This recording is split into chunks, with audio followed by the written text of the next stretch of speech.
يا مسا مسا على الناس الكويسة مع قناة سمسمة ومعلوماتها. يلا بينا نعرف مشروب الكمون. ايه مشروب الكمون دوت؟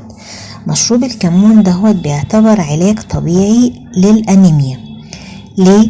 علشان بيحتوي على كمية هائلة من الحديد، ودوت بيخلي تناول الماء بالكمون يوميا قادر على علاج نقص الحديد والوقاية منه.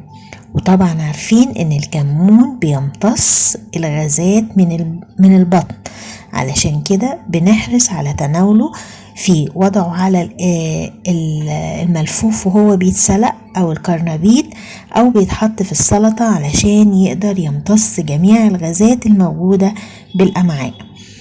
احرص على تناول الكمون، مهم جدا لصحتك. دي كانت معلومة صغيرة عجبتك، يلا حط لايك وشير واكسبلور وشير الفيديو وفيد واستفيد، وزي ما فدت نفسك فيد غيرك. دمتم في رعاية الله وأمنه، وسلام.